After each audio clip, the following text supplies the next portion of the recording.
says the appointment of Brigadier Morapedi is irregular, and the reason for declaring it irregular is her application was found in the rejection box, but her application found a way back to the interview panelist, and she was interviewed and recommended as a successful candidate. Whereas even they are substantiating again to say the application was incomplete. And the regulation in terms of applying in terms of the application of our SAPS, there's a paragraph that says if your application is incomplete, your application will be rejected. You will not be considered. Well, Parliament's Ad Hoc Committee set up to look into those allegations of corruption as well as criminal interference in the country's criminal justice system has adjourned for the day. It's chasing a tight deadline. It has to complete its work before the end of this month. Let's speak to one of the members of the Ad Hoc Committee, also ActionSA MP, Dereleen James. Good to have you on SABC News as always, Dereleen. So let's start first with what I'm seeing as a bit of news that is now being reported online, that the committee has resolved, am I right, that two MPs, Diane Kohler-Barnard and Fadil Adams, should now be called to testify. Is that right?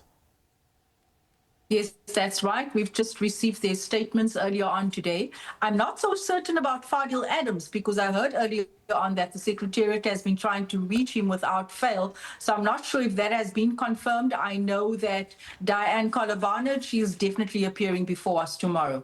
And let's speak about why it is important then to have these two MPs appear, because they've come up, haven't they, in evidence from more than one person who has given testimony before the Ad Hoc Committee. I think it's important to set South Africans at ease for starters. You know, it is worrisome when names come up of actual MPs that's meant to serve South Africans. So I think it's important for us to probe the allegations that's on the table and to get their side. I think we'll know tomorrow, you know, where we stand with these two MPs. But as far as what I read and what I know, the allegations are basically leaking information, leaking state information, but we'll get to know more tomorrow. There's also quite a bit on Fadil Adams. I'm sure you've heard a lot of allegations, reports finding its way anonymously to his office, you know, him being the person that visited someone that's currently being detained at DCS. There's a lot of allegations and we will unpack them tomorrow. And what would be most troubling, Dereleen, especially when you look at someone like Diane Kohler-Barnard, while she's not participating in this Ad Hoc Committee every day, she has been one of the MPs putting questions, sometimes to even implicated people. Even yesterday, she was part of the session. Might that not cause a problem, do you think, when the work of this committee is done and dusted? I think as ActionSA, as well as a few other parties, we have said this from the onset when we started, when we were still busy compiling our terms and reference.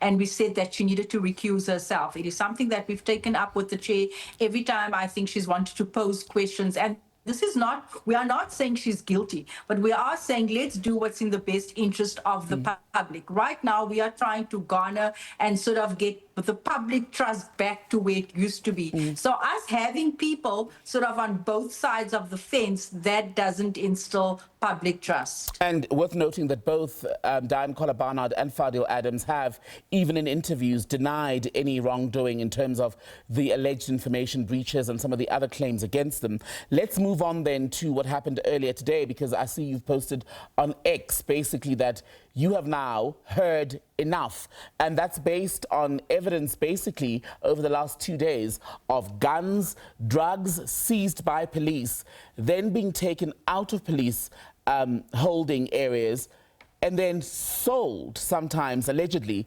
into communities. How is this being done, especially at the highest levels of the SAPS, seemingly without detection or people choosing to turn a blind eye? No, with detection, because we heard from these witnesses. We actually read a portion of the public protector's report. With detection, with cameras, it was picked up. It was, you know, brought to the attention of the then General Phahlane.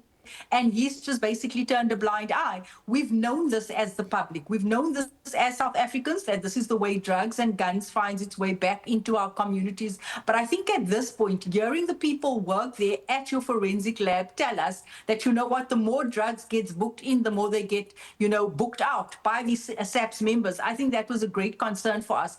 And I asked, you know what, at this point, it seems almost as if though the drugs are just on a counter waiting for someone to walk in and out. The drugs are actually being kept, all these forensics and exhibit bags are actually being kept in a safe. There's cameras all over the place. So this just tells you the extent of bravery and brazenness of these members to actually just walk in, do as they please, and walk out. It's almost become the norm in this country. At this point, Tembekile, I think this committee has heard and we have seen more than enough. I don't even think it's necessary for anyone else to appear for us to actually make recommendations and in terms of reforms that's needed. The question then becomes, in doing that, what's going to be left, I wonder, of the criminal justice system at the end of this? And can we actually positively, as a country, begin to rebuild not just the institutions themselves, but public confidence? Because the rot has been staggering. No, it definitely has. And I feel that every time a witness appears before us, the one challenge we've had in this committee is the fact that we are not able to test any of the allegations and any of the information that these witnesses bring before us. So that's been a challenge. But I mean, we've known this, we've seen this. I'm not sure what's going to be left in any of these departments. I actually know, and I discussed this earlier on with a colleague, and I said, you know what, even if we do propose reforms and make our submissions, it's going to take another decade, 10, 20 years for us to actually feel the impact, you know, of our submissions that we're going to make at the end of this. Where does that leave South Africans? This actually needs like, ek sê amper soos 'n pakkie wat jy moet uitskit and all the rot needs to fall out. That's where we're at, because just about everyone, you know, General Khomotso came and he testified and he said he made such a skin crawling allegation, and he said, you know what, 90% of SAPS touting are corrupt. And today when I listened, it's not the SAPS members, it's the top brass, it's your generals. That's where our problem lies. What are we going to do? Fire all the generals? How practical is that? So yeah, we're between a rock and a hard place as South Africans. If only the president could step up and actually be decisive and act. And if, as you say, it's likely to take many years for whatever comes out of at the end of this ad hoc committee process to be implemented, or to give birth or birth any change, if you will, any real change in the police service. The recurring question for many South Africans then becomes, what is the point of it, and what happens in the interim between now and when ultimately this change will be effected? How do we even know, Dereleen, that as you and I are speaking tonight, there aren't still people abusing state resources, actively engaged with things like taking convicted criminals out as hitmen to commit crimes, then taking back to the cells, drugs, guns being traded basically out of police premises?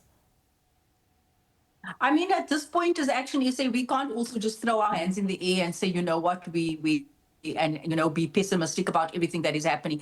The least we can do as members of parliament is to introduce members' bills. And I think straight after this, we have been working on various bills that addresses corruption, you know, to really look at legislation to make it difficult for people to actually get away with this. And that is the one thing that we can do as a political party. But when it comes to sort of, you know, seeing an immediate change, waving a magic wand, that's going to take years. And the only people that can effectively, you know, institute a tangible change is the voters. And you're able to practice your vote. And if you want to see that change, it's at the ballot box. Lastly, then, the committee, which you are part of, has, especially in the last few weeks this year, in particular, been compared to the Madlanga inquiry that's dealing with similar themes. Sometimes you're even having the same witnesses appear.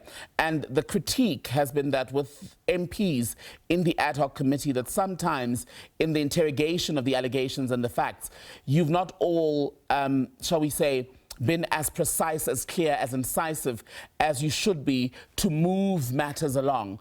Do you think that is a fair comparison and critique, that the one is performing better than the other in sort of drilling to the bottom of what is presented? I wouldn't say it's a fair critique. I must be honest and say, you know what, in the last couple of weeks, we have seen things going hopelessly wrong in the committee in terms of getting our reports, you know, just in terms of doing things timeously. The establishment of both these committees, it has a different output. There's a different intent in terms of the output. We are not a committee that has lawyers, that has forensic investigators. We are meant to compile a report and present that report to Parliament, and Parliament will then adopt that report. The purpose of the Madlanga Commission is that would give rise then to a criminal investigation. So the intention behind these two committees are completely different. So I don't think you can actually compare the two. Dereleen James, good to talk to you as always. Dereleen, ActionSA Member of Parliament, also member of the Ad Hoc Committee in Parliament that's looking into alleged corruption in the law enforcement space.